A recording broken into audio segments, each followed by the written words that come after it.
Vous venez de télécharger le contrat pour petite société de machines. Je vais dès à présent vous donner quelques informations sur la manière de l'utiliser. Il s'agit en fait d'un formulaire.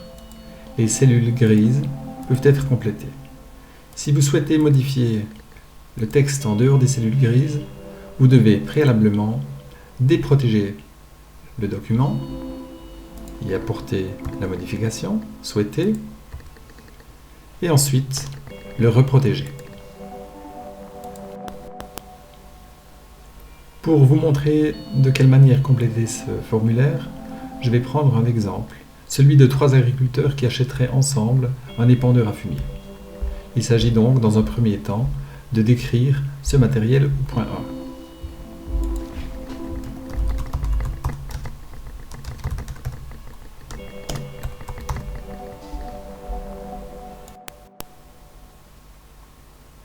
Au point 2, je saisis des informations concernant la durée de la société. Tout d'abord, la date de sa création. Je saisis ensuite la durée d'amortissement du matériel. Cette durée d'amortissement correspond en fait à la durée du contrat. Vous estimez avec vos associés qu'à la fin de cette période, ce matériel n'aura plus de valeur. À la fin du contrat, soit dans 10 ans, celui-ci sera reconduit tacitement d'année en année, sauf s'il est résilié. Veuillez préciser ici le délai de résiliation de ce contrat.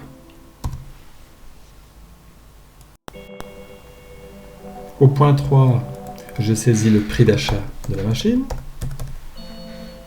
Au point 4, je fournis les informations concernant le financement. Tout d'abord, il s'agit de saisir le nom des membres, les noms-prénoms en fait, et leurs apports.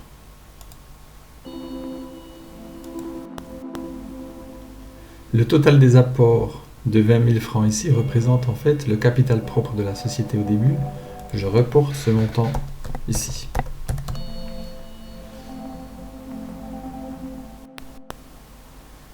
Ici, je précise encore dans quel délai des réceptions de la facture du matériel les associés devront verser leur apport à la société. Sur la page suivante, je saisis le financement, le solde du financement. Tout d'abord, un prêt bancaire de 5 000 francs et un crédit d'investissement, lui, de 15 000 francs. Ce qui représente un total des emprunts de 20 000 francs que j'ai saisi ici.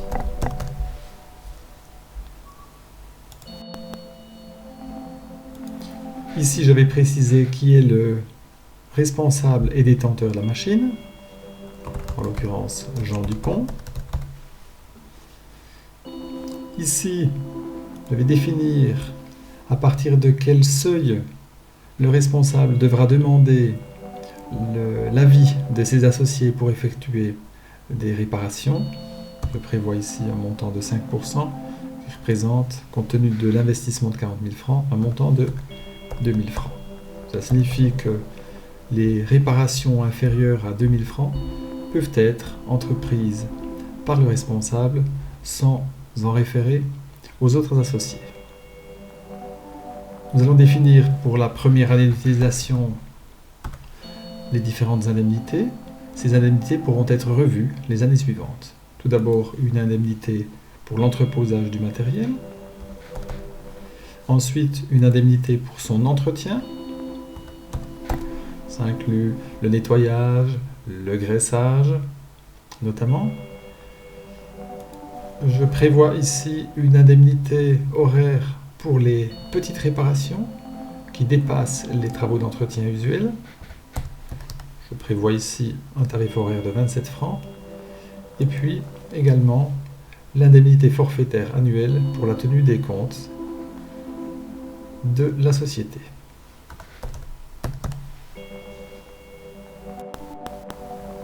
Au point 7, il s'agit de définir les tarifs de location. Je rappelle la date de la première année, en l'occurrence 2013. Le tarif de location pour les membres est défini ici à 25 francs par machine. Il est important de préciser l'unité. Le tarif pour les non-membres, lui, est fixé à 27 francs par machine.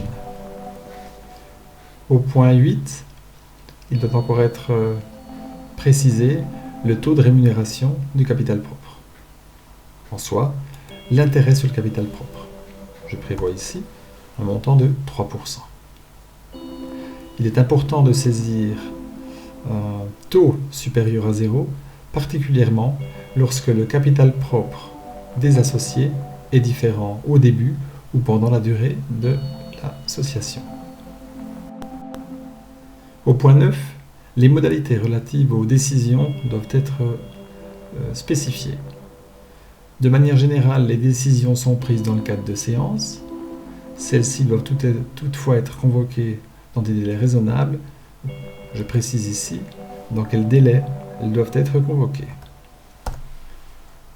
Ensuite, toutes les décisions qui peuvent apparaître dans ce type de société sont mentionnées ici.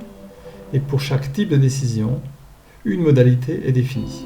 Je prends un exemple, l'admission d'un nouveau membre. La modalité qui est proposée ici est que cette décision se prenne à l'unanimité des membres. Si vous le souhaitez, vous pouvez la modifier et proposer par exemple que ces décisions se prennent à la majorité des 3/4 des membres. Vous pouvez ainsi faire varier toutes ces modalités de décision.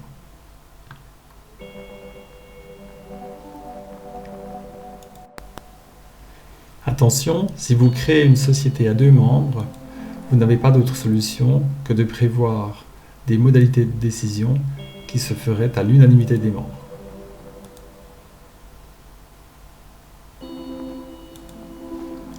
Concernant les sorties,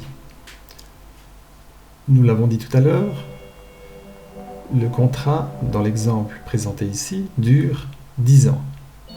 Sous certaines conditions, le décès, l'exclusion, un membre peut quitter la société.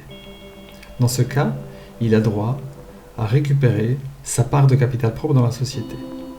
Afin de ne pas mettre la société dans une situation difficile, il faut prévoir ici dans quel délai ce montant est versé à l'associé sortant.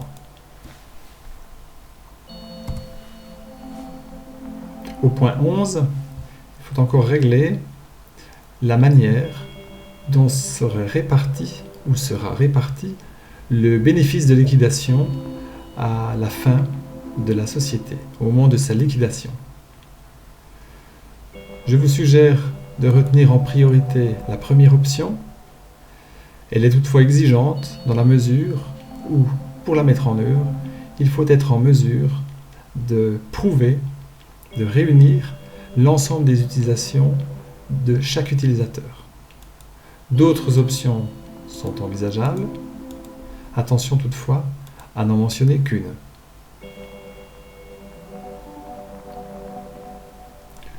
Voilà, vous avez ensuite encore à indiquer le lieu de la signature de votre contrat ainsi que la date. Vous aurez ensuite à reporter une dernière fois les noms des membres.